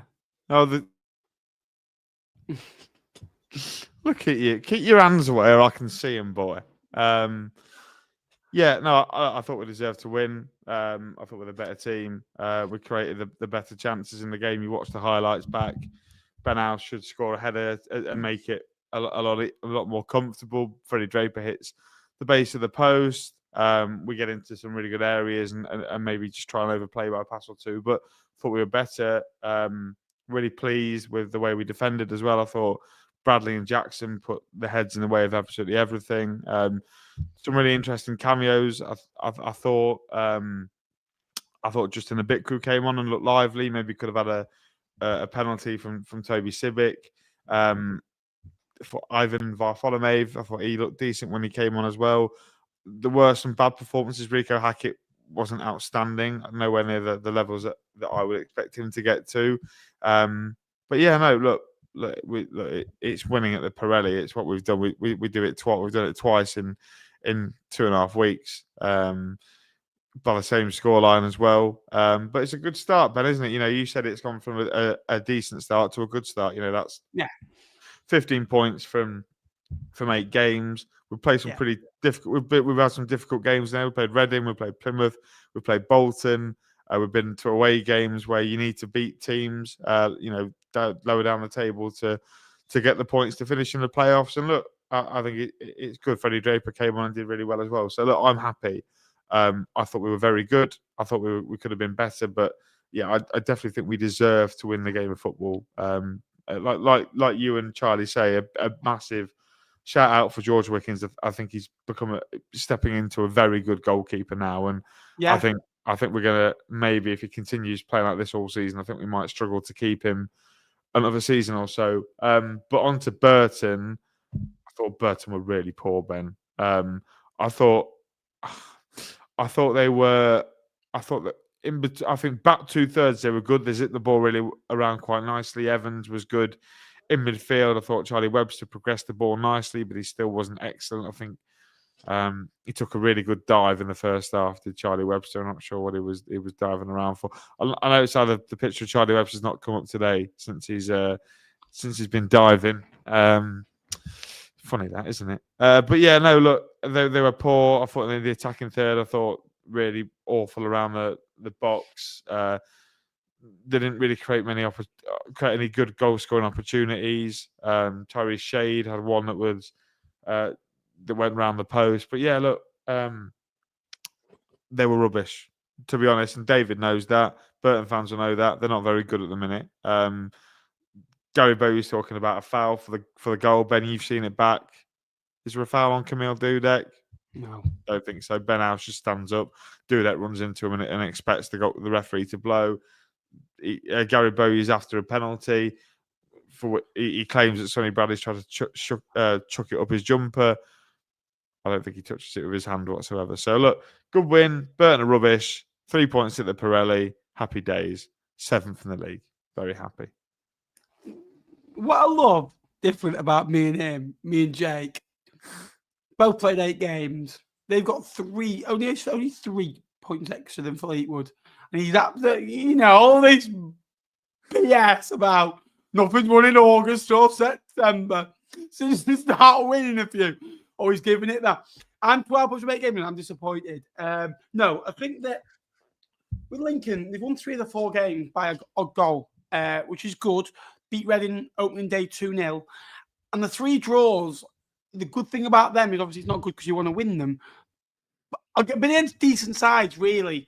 Mansfield, again, was tough. Lincoln had 10 men. We would have. I think the draws are in context. Would have shut off, Jake, you don't do it. So, yeah, shut up. I think... I said this to you on last night on our call that we had.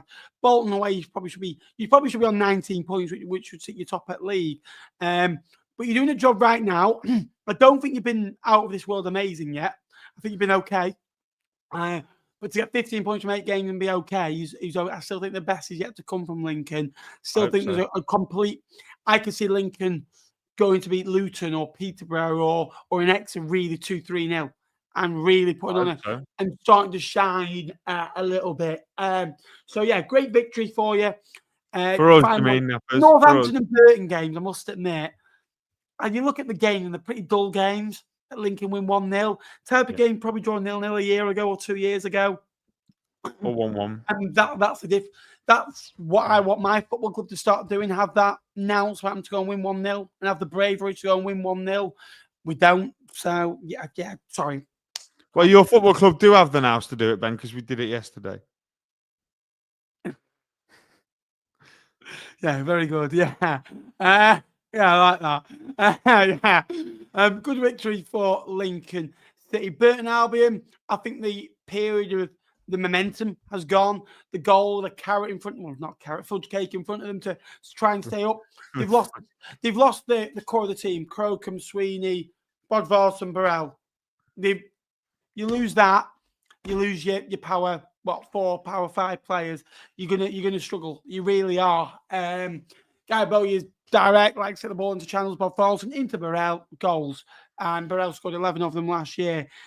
For the squad, I think it's bang average at Beasley and Shade up front. I don't think there's goals in there.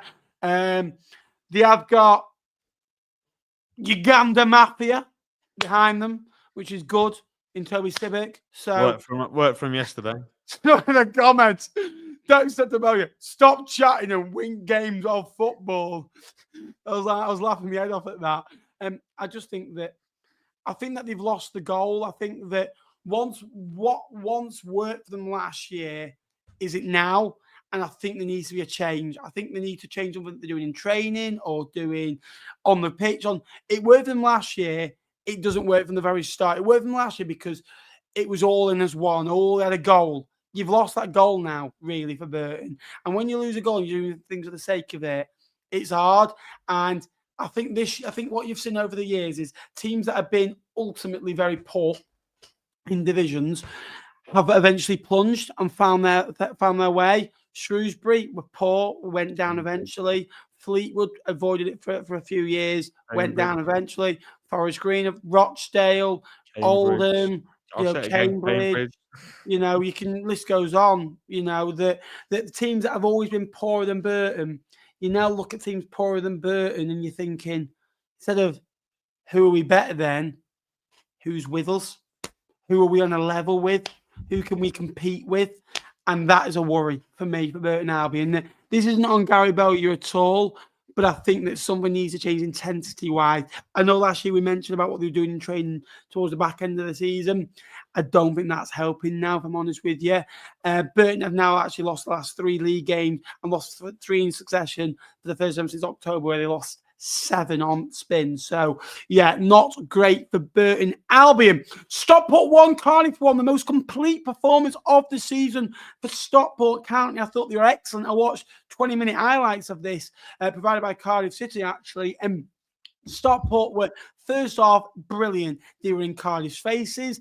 Every loose ball Stockport got up. They got balls out wide. They got cross into the box. Trott made a couple of good saves. He scored the penalty kick, and Stockport got the goal. Cardiff stuck in the game, to be fair to them, had that nous about them.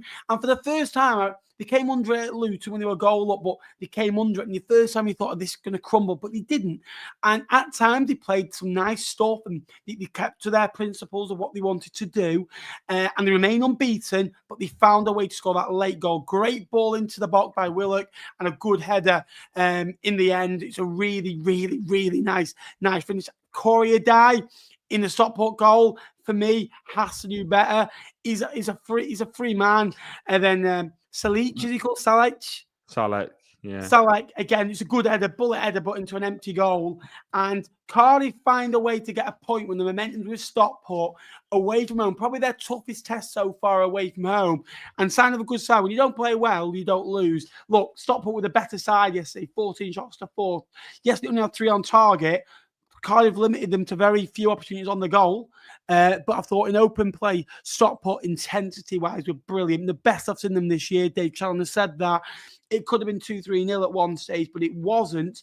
The subs, I thought, for Cardiff changed things around the hour mark. And again, with 15 minutes to play, and Salah gets a goal to finish it. And it remains a good start. They've only conceded 2 goals of Cardiff. A penalty kick against Stockport counting that goal on the opening day of the season to Peterborough. That was also a penalty. They've not conceded an open play, which is incredible, by the way. I think that, yes, Stockport were getting the ball forward off them in kind of the last third, but they weren't breaking down the last layer. So there's a lot of positives still for Cardiff yesterday, although Stockport were the better of it. They got a point away from home. You'd imagine a promotion rival, Stockport getting better. We criticised them last week. They were much better. Did everything but win yesterday. Cardiff remain unbeaten, which is a good statistic. They are the only team in this league that remain unbeaten. Yes. Should we fly through Mansfield Stevenage as well? Because I'm just conscious. You go through that, mate. We're just trying to get to. You go through Orient Bolton. You go through that one. I completely forgot about that one. Leyton Orient 1, Bolton Wanderers 1, Cozy Doobie scored a worldie. That was pretty. No, I'm joking. Yeah, I think it was a good performance from Leyton Orient. I don't think Bolton were massively on it yesterday.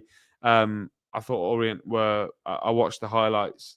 Created numerous chances. They just couldn't. It took them a while to get that first goal. Simpson obviously scoring it. But yeah, I thought they were good. I thought they held on really well. They were clinging on a little bit at the end. But look, when you've got a player of a Mario Cozy Doobie's quality, I mean, I think he's been linked with to cancel the loan short and go to Sheffield United from Alan Nixon earlier today. We're only 8 games into the season for Bolton. Yeah, the kid's really talented. It's an absolute strike and a half. Are we surprised? But this kid just continues to. Do you know what I get, Ben? And you're gonna hate this. You're gonna absolutely hate this because people will say, "Oh, you're making it." He reminds me so much of Brennan Johnson, like so much. You're gonna mute me again. I'm not surprised. But he just his fearlessness, his ability to just make defenders look very subpar, very good defenders, by the way, that played for Leyton Orient yesterday. Players like Dan Happe, Edmonds Green, Simpson, Mitchell, Dimitri Mitchell as well. Time for another Lincoln update. It's not a Lincoln update. He just reminds me. He just reminds me of Brennan Johnson. Right. He's that good. Jake, I know you're used to doing this with someone else, but you need to stop pining over X's, yeah? We've already got over one recently that I think it's a distant memory, finally. Right? You're pining over someone now. Right, look, it was 1-1. Bolton were lucky and Leyton Orient were unfortunate. Ben, Mansfield, Stevenage. What a goal, Joey Gardner. Yeah, again, good point for both. I thought Mansfield might nick this one, but Mansfield, good point at home against the Stevenage side that have started very well. They've only lost 1 of their last 9 games against Stevenage and 4 wins in 6, 1 draw for Mansfield at home. Stevenage finding their way at a difficult place to go away from home and get a point. Farley will be saying, 1 defeat in 7, and next week you can go top of the league, just 1 point off the top. Love this team. Again, only 1 point behind Bradford with a game in hand. They've got Exeter to come as well next week. Still not conceded a shot on target at home. I wonder if that will last one more game week as well. But Yeah, going back Leyton only had one shot on target against Bolton, but a good point for both sides in the division. Stevenage still in those playoff spots. Before we get onto predictions, Cardiff, City and Bradford top 2 with Barnsley, Stevenage, Doncaster, Huddersfield having strong starts. Lincoln, Wigan looking refreshed. Luton, Stockport yet to find the best. AFC Wimbledon strong at home. Bolton, Lover 1-1. 5 of them this term. Mansfield, Leyton, Orient, more to come, you would think. Northampton improving week on week. Exeter City, well, again, it's a bit of this and a bit of that. Plymouth with back-to-back victories with Rotherham struggling for form away from home. Wycombe Wanderers just 1 win in 8 and maybe manageable soon. Port Vale, so we finally win a game, and that's against Exeter. Reading, you think a bit of stinky play in there. But in Albion, is that their year? Blackpool relegation battle so far. I think that's a long certainty that's not going to happen. Managerial change. And Darren Ferguson sticking by Posh for another game or two. Predictions. Right, Ben, you already know the outcome this week. You've absolutely outplayed me. You got 11 points with 2 correct scores. As Dale Skur would say, free-flowing attacking football. 11 points to 4 this weekend, meaning Ben, you got to 53 and I am on 49, yet to hit the 50-point mark. So we'll start with you, Ben. Early kickoffs this week look quite tasty. 3 really good early kickoffs for you. In case you guys are 3 o'clock kickoff on the weekend. No, we're 12:30. I'm not going. Oh, right. Well, you won't watch. I'm going to Lewis Capaldi instead. Oh, of course you are. Right, Ben, coming to you first. I'm not going MK Dons away because I'm going to Christmas markets. Yeah, you've changed. How I've changed. Ben, it is a M61 derby. Is that what they're calling it? As Bolton Wanderers take on Wigan Athletic. Best mates face off. Bolton 2, Wigan 1. Bolton win. I have a bit more of an exciting game. I have Bolton Wanderers 3, Wigan Athletic 2.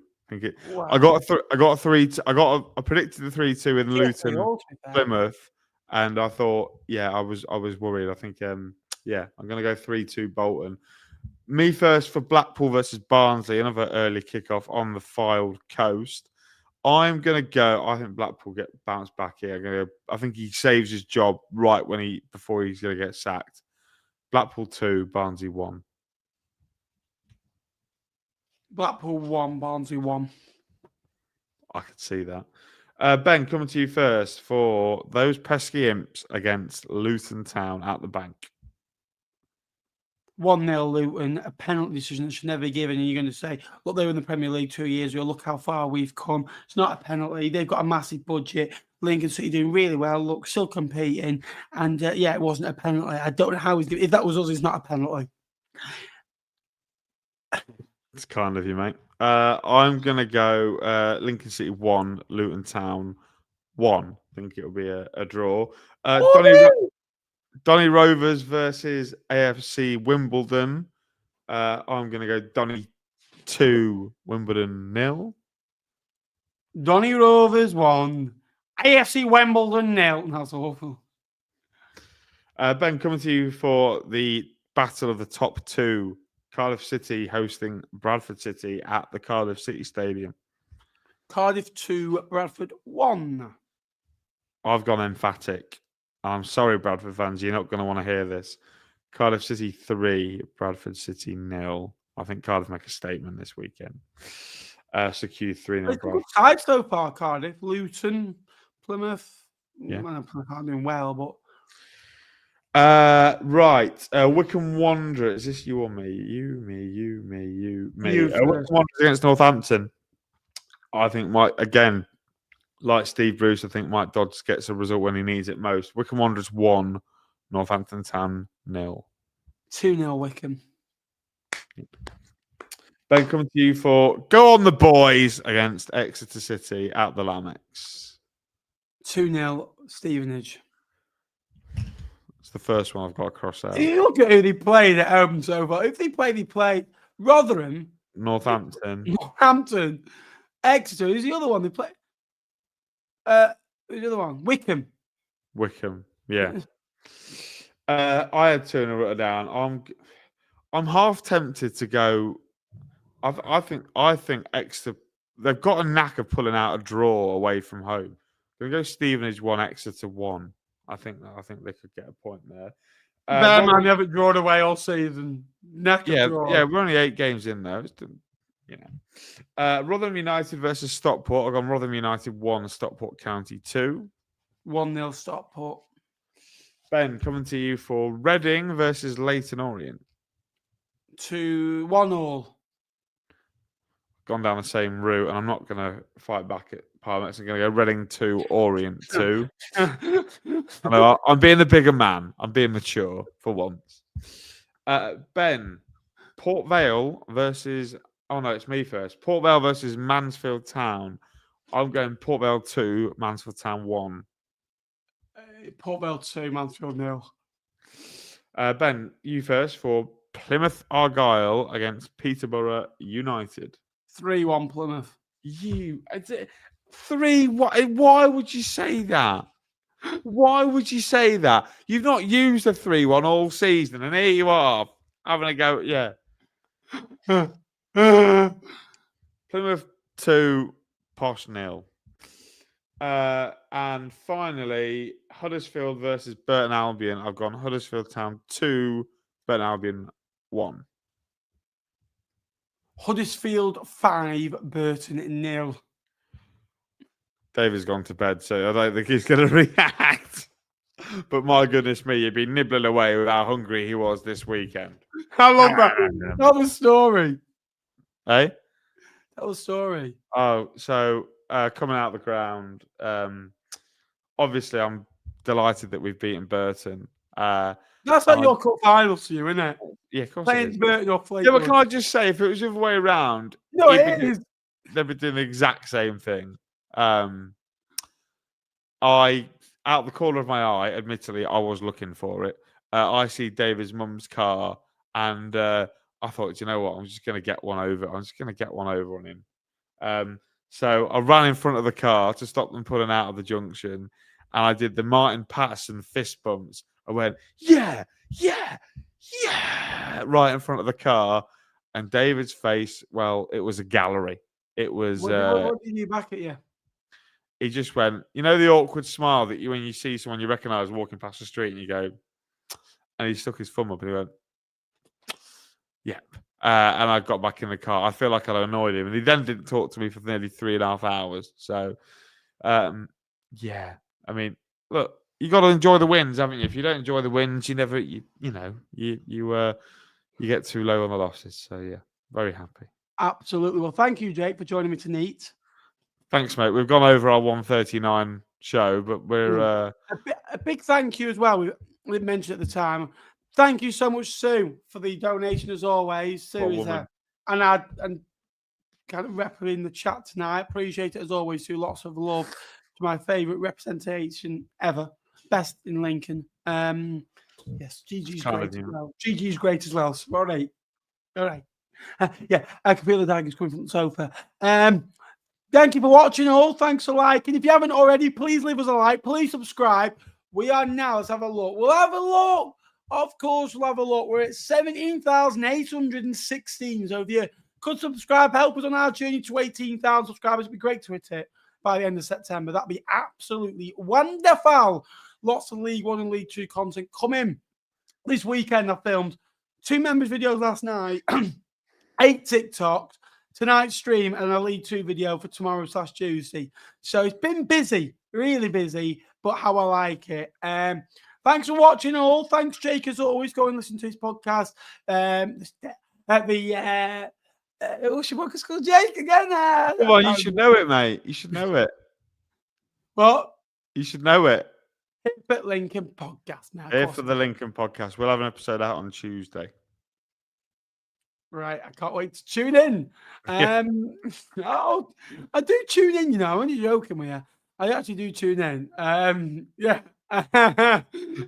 Yeah, what you do is you press play so I get the view, and then turn your phone all the way down and throw it on the sofa and go and do your video. No, I use it to sleep. Ah, brilliant. Yeah. Thanks for watching all. Thanks for being with us tonight. Until next time, I will see you later. See you next Sunday for our live show. Thanks for watching. One day you go.